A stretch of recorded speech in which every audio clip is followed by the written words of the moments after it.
It's a sad fact that at the heart of many upsets, one of the weak links in the system is the pilot. Now, I don't want to be disparaging here because humans offer exceptional abilities in lateral thinking and problem solving, and I, for one, am a huge advocate of having a pilot in the loop. But we must recognise that human decision making, our ability to manage fatigue, and long-term monitoring and proper communication are well-known weak points in the human system. Additionally, humans are easily misled by sensory inputs, and particularly this is at its worst when there's no horizon or unclear external references. So to counter this threat, aircraft are fitted with flight instruments and head-up displays, oral tones and announcements, auto-flight systems, stall warning systems, and fly-by-wire flight envelope protections. But despite all this, humans are still a major risk factor in causing upsets. So the first step to countering this is a sound appreciation of what is going on at the heart of the aircraft. So let's look at the typical pilot-induced causes. In this section, we'll have a look at instrument cross-checks, adjusting attitude and power, inattention, distraction, vertigo and spatial disorientation, pilot incapacitation, improper use of automation, and piloting techniques and PIOs. So first of all, instrument cross-check. This is misinterpretation or fixation which can impede correct instrument cross-checking, leading to an aircraft upset. The increased risk factors that are associated with the instrument cross-check breakdowns are fatigue, inexperience, slow speed of scan, which can often be as a result of high workload, and the natural variation in pilot's ability. So the key points here are that in a high workload environment, we need effective pilot monitoring, and the pilot not flying has a duty to ensure that flight parameters are being monitored closely and should carry out their own instrument cross-check, just as if they were flying the aeroplane. In a low workload environment, we know that humans do not react well to low arousal over a long period of time, and so it may be beneficial to alternate who is the pilot monitoring at frequent intervals. Adjusting attitude and power then. Pilots need to anticipate inputs in pitch, roll, and power to effectively control an aircraft. Therefore, they must have a fundamental understanding of what they are asking the aeroplane to do and the effect that each of their control inputs will have on the aircraft. So, increased risk factors to adjusting attitude and power causing an aircraft upset, a lack of familiarity with the aircraft in question, misconceptions about principles of flight, or a momentary distraction. So the key point here is that if pilot inputs are reactionary, unplanned and excessive, the aircraft reaction may be a surprise, which can lead to over-controlling. And there have been instances of two pilots applying opposing inputs simultaneously, which demonstrates that at least one of them has a fundamental misunderstanding as to what they are trying to achieve. Moving on to inattention. This is typically where we have long cruise sectors and a very low arousal environment. And this holds an inherent risk of insidious onset of upsets. When the crew aren't watching the instruments, a small low rate disturbance of the aircraft or a deviation from course may not be detected instantly. As this escalates, it can lead to upsets. It's well known that low arousal environments are not conducive to effective monitoring over long periods. So again, consider the value in exchanging pilot monitoring duties regularly.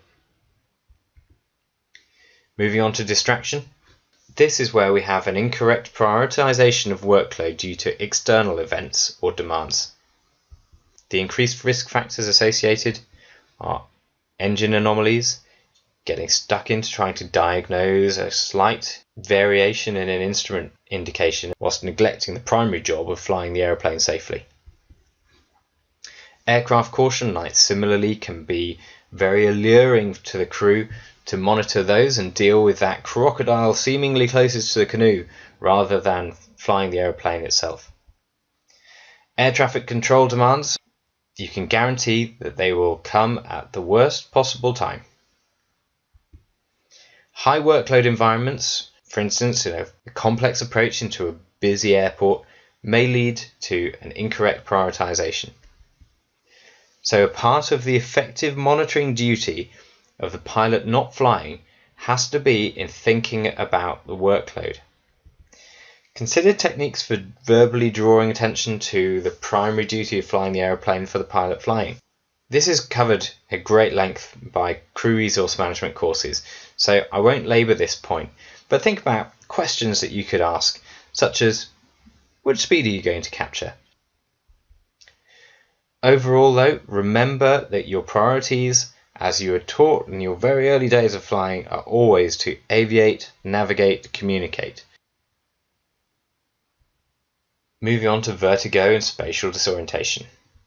This is the inability to orientate oneself with respect to the Earth's surface.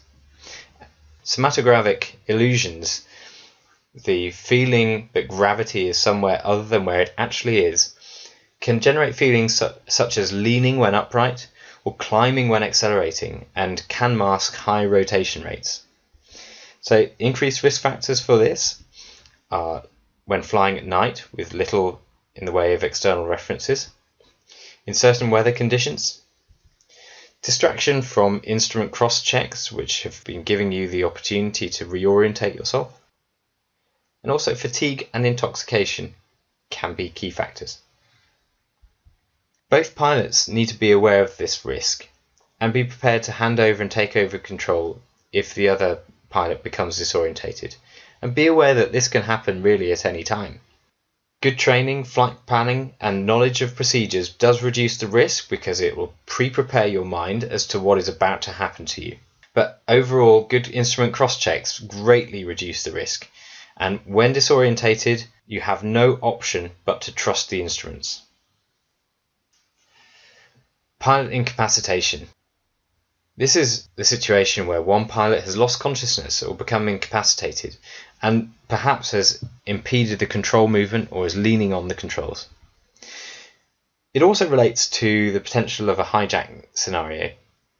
Now, the most important survival factor here is that forewarned is forearmed. Consider practicing what force it would take to push back another crew member who is slumped on the controls. Can you do it with one arm whilst still maintaining good control of the aeroplane? If not, then how are you going to handle that scenario? And bear in mind that if a pilot were to slump on the controls and inadvertently push the control column fully forward, could you still manage to maneuver the crew member or carry out your plan in that scenario? Moving back towards automation and the improper use of automation is a growing concern of the industry. Upsets in this scenario are often caused by automation behaving exactly as designed, but not as the crew intended. Regulators, manufacturers and operators continue to try to find the optimum blend of hardware, software and pilot training, but when doubt pervades, the safest route is to disconnect all automation and verify you are in a manual mode to ensure a clear understanding of the situation. Do not rely on automation to fly you out of trouble. Finally, piloting techniques and the risk of pilot-induced oscillation, PIO. This is where a pilot's own inputs lead to unwanted aircraft motion. As we discussed earlier, aircraft have inertia and there is a delay between the input and the effect of the control. Therefore, there is a risk that PIO can occur because the pilot makes an input and then feels that nothing is happening and reverses the input before the control has had an opportunity to respond. If the pilot's inputs become out of phase with the movement of the aircraft, things can magnify quite greatly. Now, this often occurs under stress, and a significant risk factor is during an upset recovery, when the control inputs that you'll be making could be much larger to those which you're used to. If you find yourself in a PIO situation, then it can be overcome by releasing and neutralizing the controls for long enough to break the cycle. In a high-stress situation, it may not be obvious to the pilot flying the aeroplane that they are in a PIO situation. So therefore, it may be the pilot not flying who realizes first and will need to verbalize that to the pilot flying. In this section, we've had a look at all of these different causes of pilot-induced upsets. The fundamental messages that we can take away from this are correct prioritization of your duties as a pilot, with flying the aeroplane safely being the #1 priority at all times. Secondly, we need to ensure that we have effective monitoring practices and good crew resource management. And thirdly, that we are putting in place suitable controls over the limitations of us as humans in the cockpit. And that does not mean an over-reliance on the automation to take control.